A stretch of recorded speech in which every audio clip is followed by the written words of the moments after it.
नाज़रीन अस्सलाम वालेकुम। सियासत टीवी के खुसूसी प्रोग्राम आमने सामने में आपका खैर मकदम है। नाज़रीन, जैसा कि आप जानते हैं कि हम अपने प्रोग्राम आमने सामने में ऐसी शख्सियतों को मदऊ करते हैं जो गैर मामूली होती हैं। आपने देखा कि उलमा मशाइखीन इस प्रोग्राम में शिरकत करते हैं और जो अहम शख्सियतें होती हैं, ख़ासतौर पर हुकूक़ इंसानी के जहदकार जो होते हैं, वो भी इस प्रोग्राम की ज़ीनत में इजाफा करते हैं। और दूसरी तरफ बैरून ममालिक में मुक़ीम हमारे जो हिंदुस्तानी हैं, एनआरआईज़ है, मुमताज़ एनआरआईज़, वो भी इस प्रोग्राम में शिरकत करते हुए लोगों को मुख्तलिफ ममालिक के बारे में मालूमात फ़राहम करते हैं। लेकिन आज जो हम मेहमान आपके सामने पेश कर रहे हैं, उनका ताल्लुक़ हैदराबाद से है और हैदराबाद में जो मोहब्बत, मुरव्वत और हमदर्दी का जज्बा है, उन जज्बात को लिए वो कुवैत पहुंच गए हैं। और आपको ये भी बता दूं कि हैदराबाद मुस्लिम वेलफेयर एसोसिएशन के वो सदर हैं। और मैं बात कर रहा हूं इंजीनियर मोहम्मद अब्दुल अज़ीम की, जो हमारे साथ मौजूद हैं। आपका बहुत बहुत खैर मक़दम है हमारे स्टूडियो में।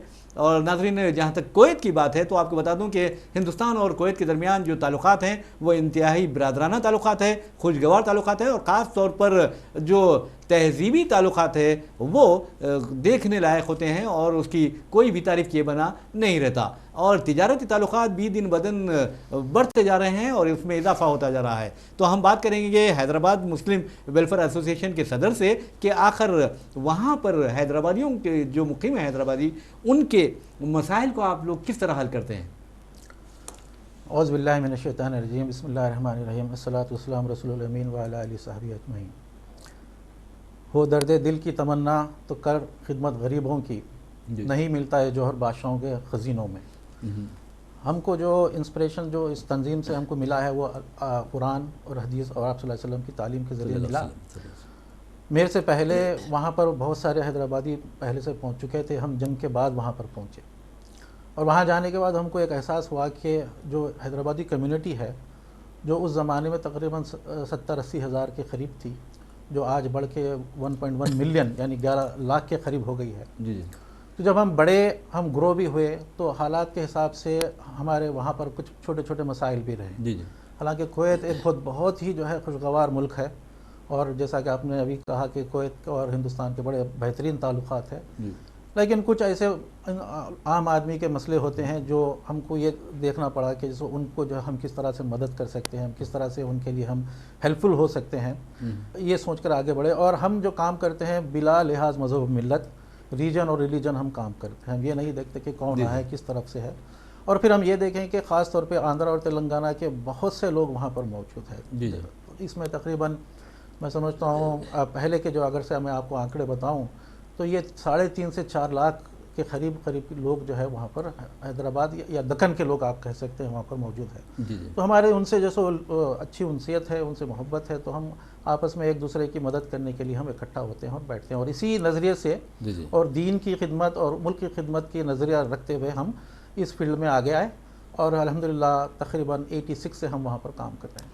बहरहाल नाज़रीन, जैसा कि अब्दुल अज़ीम साहब ने बताया कि हैदराबाद मुस्लिम वेलफेयर एसोसिएशन जिस अंदाज़ में वहाँ काम कर रही है, उसका मकसद सिर्फ़ और सिर्फ बिला लिहाज मज़हब मिल्लत लोगों की खिदमत है। और वैसे भी खिदमत खल्क़ जो होती है वो सबसे बड़ी इबादत होती है। और आपको ये भी बताना ज़रूरी है कि कुवैत में, जैसा कि अब्दुल अज़ीम साहब ने कहा कि 1.1 मिलियन हिंदुस्तानी हैं वहाँ पर और जो जुमला आबादी है वो तकरीबन 5 मिलियन है। और उनका ये भी कहना था कि बहुत ही अच्छी बात है और ये फ़ख्र की बात है कि तकरीबन 3.5 लाख से लेकर 4 लाख तक जो है वो तेलुगु बोलने वाले हैं। तो हैदराबाद के जो मुकामी लोग हैं उनकी तादाद क्या है?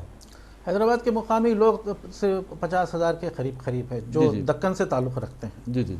हम वहाँ पर एक चीज़ है कि वहाँ पर प्योर हैदराबादी या अतराफ़ के लोगों में तफरीक़ा नहीं करते। जो भी दक्कन के करीम नगर हुआ, महबूब नगर हुआ, मेदक हुआ, ये सब अपने आप को हैदराबाद की शनाख्त से ही जैसे पहचानते हैं। तो मेन सिटी से कह लें तो आप 30-40 हज़ार से ज़्यादा नहीं है और अज़ला के मिला लें तो तकरीबन 50-60 हज़ार से ज़्यादा लोग। चूँकि आप हैदराबाद मुस्लिम वेलफेयर एसोसिएशन के सदर हैं, तो इसका क़याम कब अमल में आया, उसके मक़ासद क्या थे और किन लोगों ने, किन शख्सियतों ने इस एसोसिएशन को क़ायम किया? ये देखिए, जैसे ही लोग वहाँ पर जाना शुरू करे 70s में, उसके बाद 84-85 में 2-3 अख़शास जिसका मैं नाम लेना ज़रूरी समझूंगा, जिसमें सरफ़हरिस्त हाजी अब्दुल करीम हैं, करीम इरफान हैं और जैसे होशदार ख़ान साहब है और मेरे मेंटर है जनाब असलम इमादी साहब है, राशिद साहब है और इस तरह से इकबाल कुरैशी साहब है। ये लोग नुमाया थे। पस पर्दा भी बहुत सारे लोग थे, लेकिन जो वक्त देने वाले लोग और अपने इस चीज़ को तरतीब देने वाले लोग, पॉलिसी मेकिंग में कि हम किस तरफ जाएं, नौजवानों को साथ लाएं और इसको दीनी पहलू भी इसमें अटैच करें, ये लोग, इनका बड़ा किरदार रहा है। जी जी। तो ये लोग ये थे। और पहला हमारा जो मकसद ये था कि हम पहले हम अपने आप को तलाश करें। तो हम अक्सर जो है, जैसा कि आप जानते हैं, हिंदुस्तान में मुसलमानों का तालीमी जो स्टैंडिंग है वो थोड़ा सा वीक मानी जाती है। तो हम पहले ये सोचे कि पहले हम तालीम की तरफ तवज्जो दें। तालीम की तरफ तवज्जो देंगे तो हम पहले मुकामी लेवल पे हम काम किए कि वहाँ के स्कूल के बच्चे, किसी को कुछ तकलीफ़ तो नहीं हो रही है, किसी कोई फ़ीस तो पे नहीं कर रहा है। फिर वहाँ पर कुछ वक्तन फ़क्तन जो है कुछ लोग अचानक हिंदुस्तान आना चाहते हैं तो उनको माली ज़रूरत पड़ती है, किसी का जॉब छूट जाता है, अकामा लगने में कुछ ताख़ीर हो जाती है, कुछ ऐसे वजूहात होते हैं, तो उनकी हम हेल्प करने के लिए आगे निकले। फिर उसके बाद फिर हम हमारे एक्टिविटीज़ को हम हमेशा चाहे कि हम दीन से अटैच करें। उसके लिए हम सीरत के प्रोग्राम्स हम हमेशा करते हैं जी। और फिर जो उलमा आते हैं हिंदुस्तान से, हैदराबाद से ख़ास तौर पर उर्दू बोलने वाले, उनके लिए हम एक प्लेटफॉर्म प्रोवाइड करते हैं कि भाई उनसे भी जैसे हम सीखें, उनको बुलाएं। और अल्हम्दुलिल्लाह आपको ये जानकर हैरत होगी कि कुवैत का जो औक़ाफ़ है वो हमारी बहुत मदद करता है। बल्कि कुछ अरसे पहले तक कुवैत का औक़ाफ़ स्पॉन्सर भी करता था उलमा को कि भाई ये लोग हमारे ख़र्चे पे आएँ, हमारे मेहमान बने। जी जी। तो हम लोग उनकी निशानदेही करके उनको बताते थे कि ये उलमा हम बुलाना चाह रहे हैं। वो हमको तावन भी करते थे और हमारी मदद भी करते, और उनके कुवैत के औक़ाफ़ में ये एजेंडे में है कि हमारी भी तरबियत होती रहेगी, क्योंकि हम उर्दू बोलने वाले हैं अक्सर और तेलुगु बोलने वाले हैं।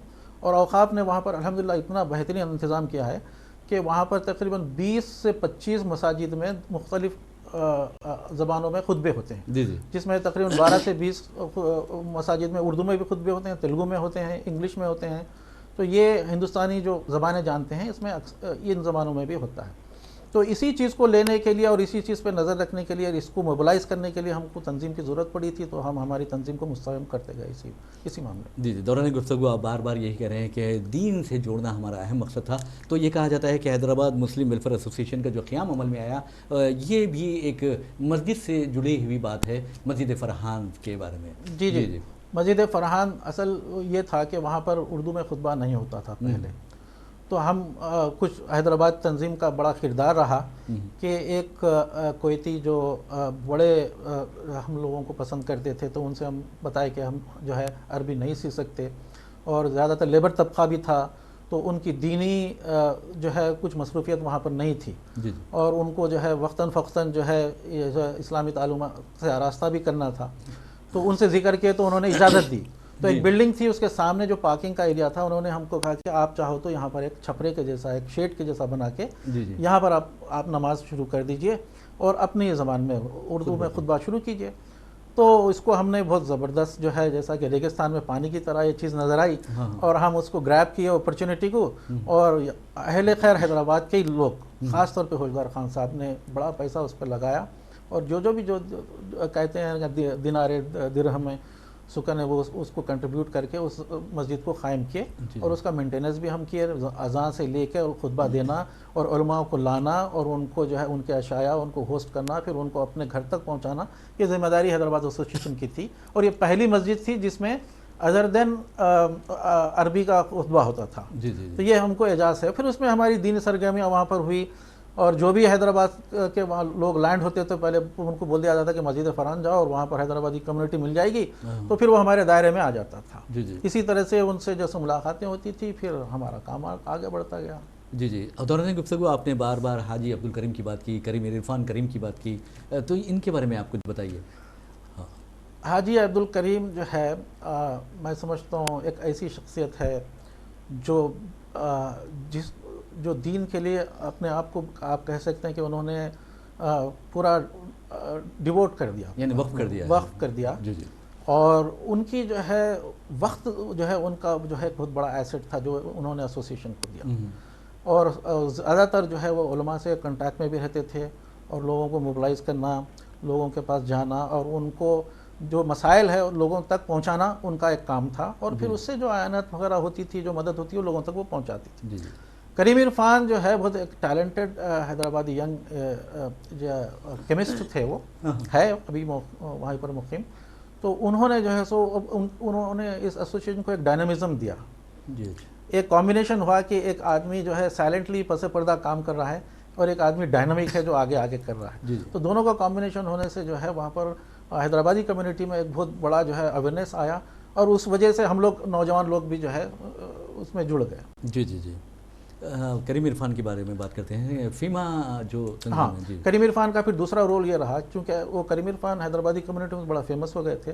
फिर कुछ लोगों ने ये कहा कि भाई इंडियन एम्बेसी में जो है हम रजिस्टर होना चाहिए और मुसलमानों के कश्मीर से कन्याकुमारी तक और कलकत्ता से कच्छ तक जो मुसलमान बसते हैं पूरे ऑल इंडिया लेवल पे, इनका कैसा रिप्रेजेंटेटिव होना चाहिए। तो करीम इरफान चूँकि आगे थे और उनको अल्हम्दुलिल्लाह उनके हैंड्स भी अच्छे थे, हम लोग नौजवान लोग थे, जैसा कि मैंने कहा कि राशिद साहब बैठे हैं, असलम साहब है, ये लोग वगैरह भी थे, ये लोग जो आपस में जिक्र करके उनको भी आगे बढ़ाए। तो फिर उन्होंने ऑल इंडिया लेवल की जिम्मेदारी ले ली। जी जी। ऑल इंडिया लेवल पे उन्होंने कहा कि हम जो मुख्तलिफ तंजीमों में बटे हुए हैं, हम एम्बेसी में हम अलग अलग नहीं जा सकते। एम्बेसी के लिए और ऑल इंडिया लेवल के लिए एक रिप्रेजेंटेशन चाहिए।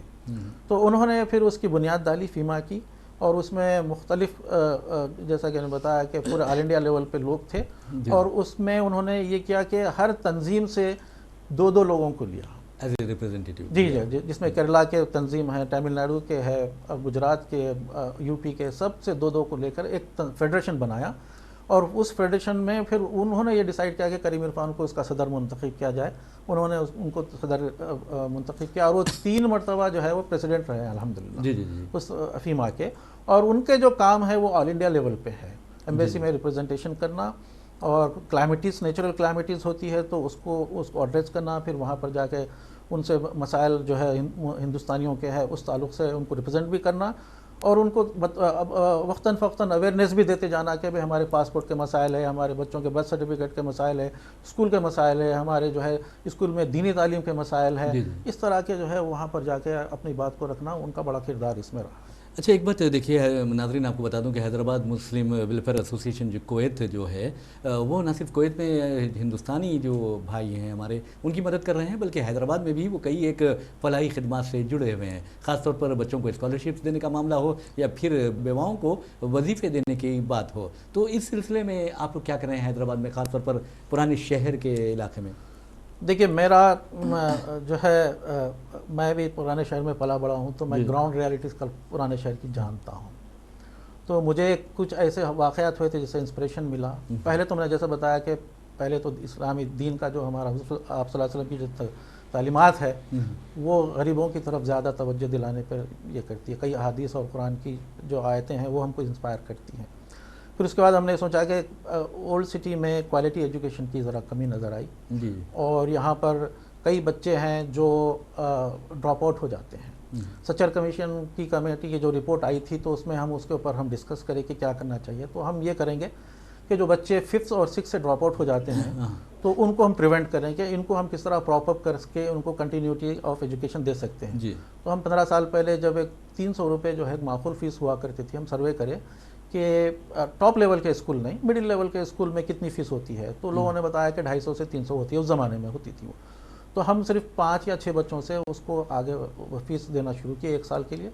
अब हम अल्हम्दुलिल्लाह 200 बच्चों को देते हैं, लेकिन हम मकदार उस तकरीबन 300 के करीबी रखे हैं, लेकिन बच्चे हम बढ़ाएं। फिर बेवाओं को हम उनकी दवाओं के लिए या उनकी जो है मदद के लिए कुछ एक रकम भी जैसा हम देते हैं, वो 50 बेवाएँ हैं जी। इसके अलावा भी हमारा एक स्कूल अपनी एसोसिएशन कुवैतियों की तरफ, कुवैती जो लोग वहाँ पर हैं हैदराबादी कम्युनिटी, उनकी तरफ से गिफ्ट समझ लीजिए ओल्ड सिटी के लिए हम जो है शाहीन नगर में 1000 गज पे एक स्कूल हम जो है बना रहे हैं और उसका स्ट्रक्चर तकरीबन ख़त्म हो गया है। इंशाल्लाह हम उसको 1 साल के अंदर वो शुरू कर देंगे। जी जी, बहुत प्यारी बात बताइए। और मैं समझता हूँ कि पुराने शहर ख़ासतौर पर जो शाहीन नगर के लोग हैं, अतराफ़ अकनाफ के लोग हैं, उनके लिए खुशखबरी की बात है कि कुवैत में मुक़ीम हैदराबादी जो बिरादरी है, हैदराबादी कम्युनिटी है, उसने बहुत ही अच्छा काम किया है। और मैं समझता हूँ कि दूसरे जो खलीजी रियासतें हैं वहाँ पर जो हमारे हैदराबादी हैं उन्हें भी इस तरह की कोशिशें करनी चाहिए, क्योंकि जो इल्म होता है वो कौमों को आगे बढ़ाने में अहम किरदार अदा करता है। यानी जो कौम ज़ेवर इल्म से आरास्ता होती है वो तरक्की करती है, और जो इससे दूर रहती है या महरूम रहती है वो तरक्की से भी महरूम हो जाती है। तो बहरहाल हम बात कर रहे थे हैदराबाद मुस्लिम वेलफेयर एसोसिएशन कुवैत की, और कुवैत में जिस अंदाज में ये लोग काम कर रहे हैं ये काबिल सताइश है। और एक सवाल हमारे इंजीनियर अब्दुल अजीम साहब, ये है कि इकबाल कुरैशी साहब की बात आपने दौरान गुफ्तगू की हम, और इसके अलावा असद खान साहब की बात की, तो आप लोगों का जब दफ्तर सियासत आना हुआ तो किस सिलसिले में आना हुआ? देखिए, दो अशखास जिसका आपने जिक्र किया, they are the jewel of the community. जी जी। और हैदराबादियों को नाज होना चाहिए कि ऐसे अशखास और ऐसा दर्द दिल रखने वाले वहाँ पर मौजूद हैं। जी। इकबाल कुरैशी साहब का बड़ा किरदार रहा हैदराबाद एसोसिएशन कायम करने में भी, और वो बहुत बड़े एंटरप्रेन्योर थे, और जो है ख़ास तौर पे आबिद अली ख़ान साहब से उनकी जो है दोस्ती भी थी। अच्छा। तो वो मुझे एक मरतबा बुलाए तकरीबन 5-6 साल पहले, देखो बेटा यहाँ पर जो लावारिश लाशों का जो काम है ये पूरे इंडिया लेवल पे कहीं नहीं होता। नहीं, बिल्कुल सही है जी। तो उन्होंने मुझसे बताया कि देखो तुमको मैं आयनत देता हूँ, वहाँ जाके पहुँचाना। और वो तकरीबन 5-6 साल से हर साल मुझे बुलाकर बाज़ाब्ता वो पैसे मुझे देते थे, और मैं यहाँ पर आकर मैं जमा करा देता हूँ। उसके बाद उनका इंतकाल होने के बाद असद खान साहब ने, जो कि स्टूडेंट्स के लिए भी वो बड़ा कंट्रीब्यूट करते हैं, उन्होंने कहा कि अजीम उस चीज़ को तुम जारी रखो। और वो समझते हैं कि तकरीबन ये मेरे बाप के बराबर थे, तो मैं इस चीज़ को कंटिन्यू करूँगा। तो 2-3 साल से वो असद खान साहब भी जो है इस चीज़ को आगे ले जा रहे हैं। और असद खान साहब बहुत ही फेमस है कुवैत के हैदराबादी कम्युनिटी में, जी जी। बहुत वेल नोन फिगर है, और गुरबा की और बिला मजहब व मिल्लत, वो देख लीजिए आप, कुवैत कला समिति है वहाँ पर, वो है, दूसरे तंजीमें भी जो तेलुगु बेस्ड तंजीमें, उनको भी वो जो है बहुत उनके करीब है, उनसे बहुत मोहब्बत करते हैं सारे कम्युनिटी से। तो जी जी। उनका ये किरदार वहाँ पर है। बहुत ही अच्छी बात कही है। बहरहाल नाज़रीन, आपको बता दूं कि जहाँ तक आज के दौर का सवाल है, आज के हालात का सवाल है, आज के रुझानात का सवाल है, तो इस दौर में ऐसा लगता है कि लोग जिंदों को नहीं पूछते। लेकिन बहुत खुशी की बात है कि हैदराबाद वेलफेयर एसोसिएशन से लेकर कुवैत के जो मुखय्यर हजरात हैं, ख़ासतौर पर जैसा इकबाल कुरैशी मरहूम की बात इंजीनियर अब्दुल अजीम ने की है, और असद खान साहब की बात अब्दुल अजीम ने की है, तो उससे अंदाज़ा होता है कि किस तरह वो मुर्दों की भी मदद करने की कोशिश कर रहे हैं। यानी सियासत की जानिब से जो लावारिस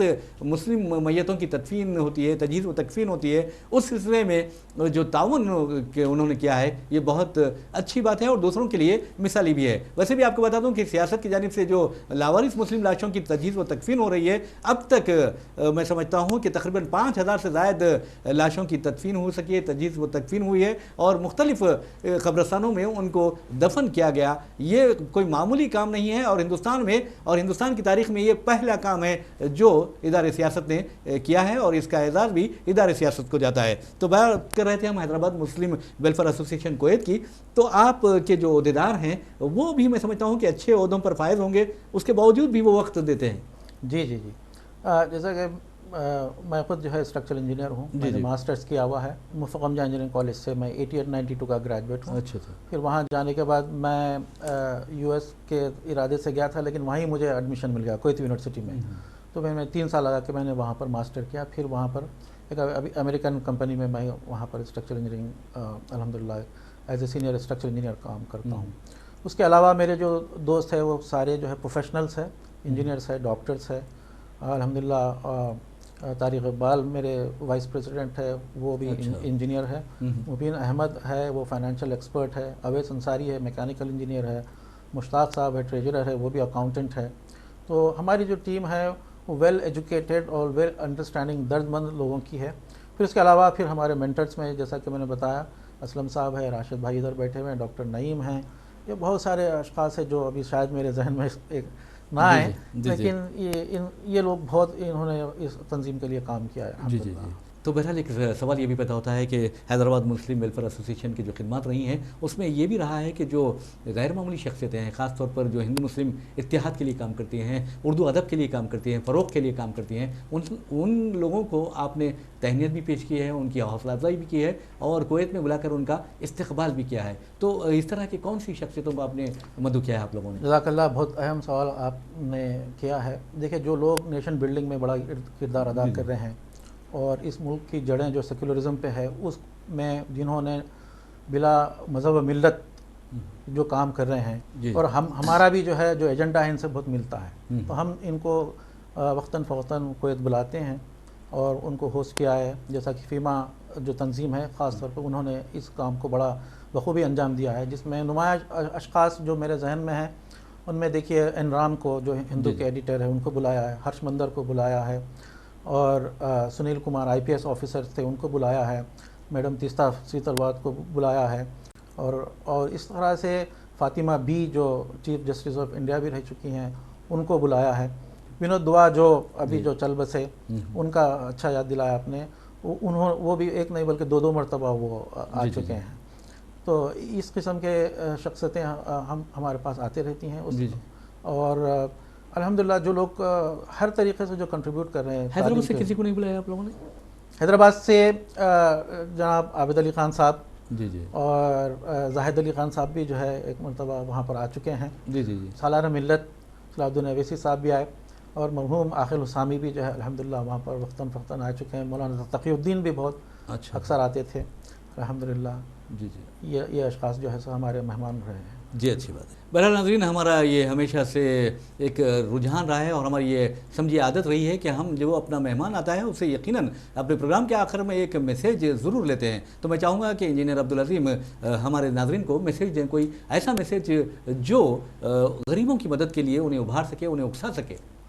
जी देखिए, मैं तो शायद उस काबिल नहीं हूँ कि कोई इस किस्म का मैसेज दे सकूँ, लेकिन मैंने ये ऑब्ज़र्व किया है कि मैं कुछ अरसा सिकंदराबाद में भी रहा हूँ। जी तो सिकंदराबाद से ज़्यादा स्कूल्स मैंने हैदराबाद में ओल्ड सिटी में पाए, लेकिन मुझे यहाँ पर यह दिखा कि क्वालिटी एजुकेशन थोड़ा सा हम इसमें लैक करते हैं। तो हम जितने भी लोग ख़ास तौर पे जो बाहर है, US में हैं, जो उनको जो बैक होम जो रिस्पॉन्सिबिलिटी है उस ताल्लुक़ से सोचना चाहिए कि हमारा एक किरदार है जो हम यहाँ पर हमें अदा करना है। चाहे वो आप ऑस्ट्रेलिया चले जाएं, अमेरिका चले जाएं, लेकिन अपने रूट्स में जो हमारी जो कमज़ोरी जो नज़र आ रही है फ़िलवक़्त, वो है हमारी जो तालीम है। तालीम, और सिर्फ तालीम नहीं बल्कि क्वालिटी एजुकेशन चाहिए, वरना आपको जो है यहाँ पर mister average, mister low grade का कोई मुकाम नहीं है। अभी तो आर्टिफिशियल इंटेलिजेंस आ रहा है, आपको कॉम्पिटिटिव होना ही होना है और आपको आगे बढ़ना है, तो फिर क्वालिटी एजुकेशन की तरफ हमको ध्यान देना पड़ेगा। और दूसरी चीज़, बेशक दीन से लग के ये काम करना पड़ेगा तो बड़ा मज़ा आएगा, और फिर इसमें दुनिया और आखिरत भी इसी में हमारी होगी इंशाअल्लाह। बहुत ही प्यारी बात कही, लेकिन नाज़रीन जिस अंदाज में उन्होंने कहा है कि आर्टिफिशियल इंटेलिजेंस का अब दौर हो गया है, यानी मसनवी ज़हानत जो है वो बहुत फ़रोग़ पा रही है, और दुनिया में अब आने वाले जो दिन हैं या आने वाले महीने हैं या आने वाले साल हैं, उनमें मसनवी ज़हानत की बहुत ज़्यादा अहमियत रहेगी। बहुत ही प्यारा मैसेज आपने दिया है, और इसी के साथ हम अपना प्रोग्राम आमने सामने इख्तिताम को पहुँचाते हैं। मुझे मोहम्मद रियाज़ अहमद को इजाज़त दीजिए, इंशाअल्लाह फिर मुलाकात होगी, फिर बात होगी। तब तक के लिए अल्लाह हाफ़िज़।